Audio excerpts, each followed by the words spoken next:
This is for the people who, like me, have spent a lot of energy thinking of the ways that our family and our loved ones and our friends and the people around us need to change and could improve and could do better, should do better.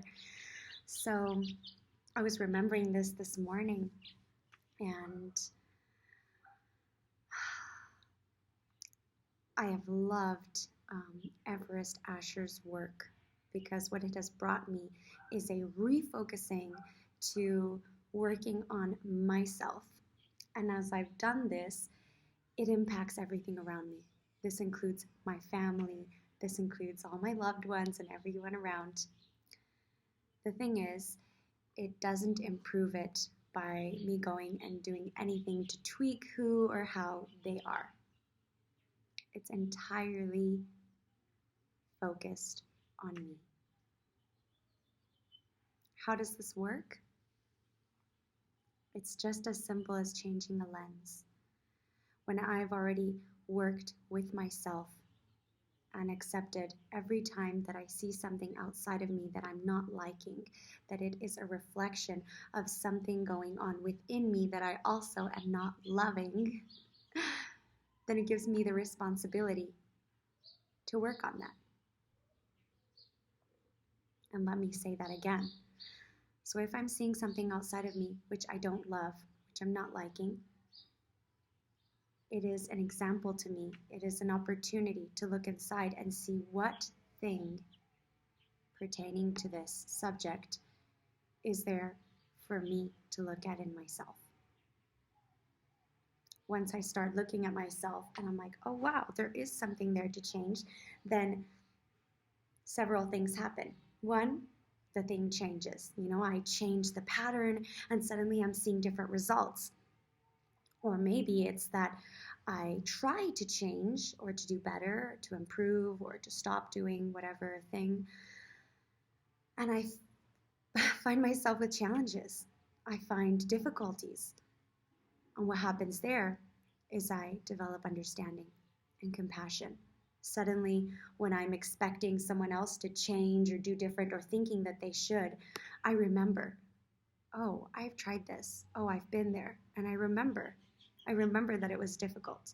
And this compassion that I had for myself, that I was able to find for myself, I can extend it to others. When we are just looking at patterns and judging them, when I'm just looking at patterns and seeing how they're wrong and how they shouldn't have been that way, how that was terrible, and look what a negative effect it's having, you can even see in my brow, it's like just talking about it. And what energy goes on in here, we can only imagine, is not the most positively impactful in our lives. Not only that, when I'm focused there, I'm not actually doing anything to fix it. And most likely is that I'm falling into that same pattern in this or other areas. The only way to change the pattern is to look at it and see how I can have a part in making it better and doing it more the way that I'd like to see it and creating the results that I want to feel, that I want to experience. And when I do this, I'm changing the pattern. The pattern of, first there was a pattern of just doing, maybe, and thinking it was the best, but maybe creating negative impacts. The next pattern, maybe that learned from the previous, is doing and observing, oh wow, that's what they did and that's what we're doing. Okay, well, let's do it a little different because, and maybe they improved. And the next one is going along, following the same pattern, not realizing, and just judging. Oh, that's horrible. Look how they did it. Look what that generated. Look what that generated. And when I'm looking there, all this I can't see. So I have an opportunity to learn there and say, hey, so to stop? The opportunity is to stop and not continue. I'd say the best of the previous patterns is the one where, you walk and you observe and you're like, oh, I could do this better, and you change as you walk. Even better yet, for me personally, has been to stop and be like, okay, what's going on? What am I doing? What have they done? All right, what is the reality that's here? Do I love it? No, some things could be changed. Okay, what were the patterns that perpetuated that reality? All right, what do I not love from them? Well, this and that, I think they could be different. I think they could, impact more positively. And then change those. Make a plan of how I'm going to start trying to implement them, even if it's just with baby steps. And then start walking. And realize as I go, maybe I'm going to fall into the same pattern, but then I'm going to be able to have that said compassion I spoke of. Like, wow, so it is pretty hard. Like, even though I realize that this is something I want to change, even though I had a plan, I'm still falling into it. All right, I guess, change takes time and we can keep going. It's a lifelong practice to better, to improve, to get closer to what it is that we truly want and aspire to be and feel and create. So if you find yourself judging your family, and judging can sound harsh, if you find yourself making constructive criticisms and observations of how they could do better, maybe just turn it around to yourself. What is there in you that you could also use this constructive criticism for? What is there in you that is similar to this that you're seeing on the outside? How is that reflecting what's in here? How can you communicate better? How can you be more patient, be more understanding? And sometimes there's a lot beneath the surface that we just can't see in plain view. And that's what this process is for, an ecdysis as well. Yes, to focus on myself. And we're going to follow the chakra map and start working on each energetic center and see, hey, over here, this is what it looks like when it's free, when it's unblocked, when everything's flowing.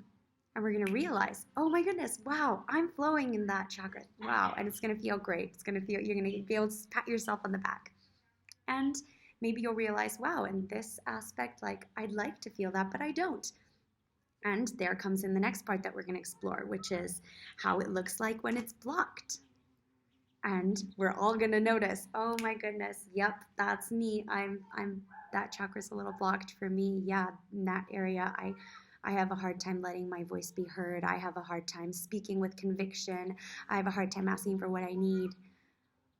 And then we're going to take it a step further. And if you haven't yet identified it there, you're going to identify it here when we look into what are the most common experiences and traumas and wounds that lead to the blocking of these chakras.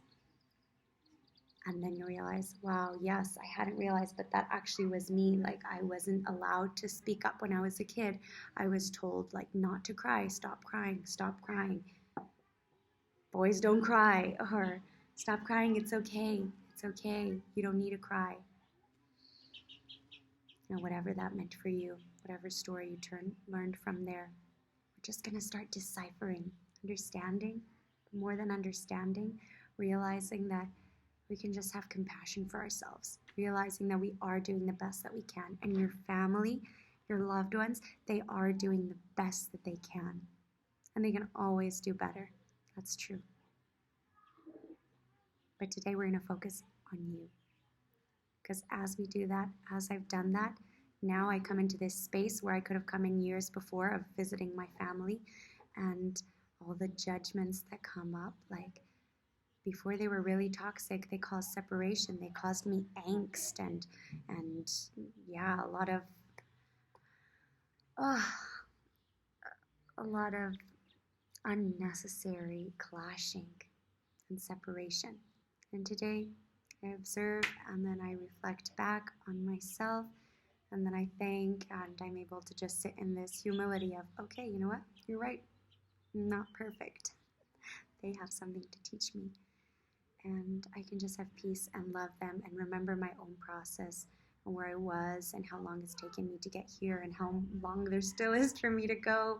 And I can just have compassion and patience and know that they're just where they have to be, and know that loving them is the best that I can do. And so returning to that, loving them, loving me, and being healing. So thank you for watching. Thank you for listening. And I hope that if this resonates with you, you'll ask, you'll inquire, or you'll sign up for my course in ecdysis, the releasing, the shedding, the metamorphosis, and transforming into the new you, into the new skin that's going to allow you to grow, into these wings that are going to allow you to fly.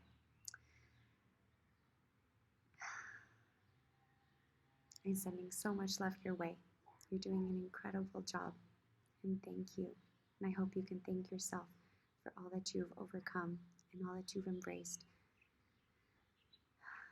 to be here where you are today.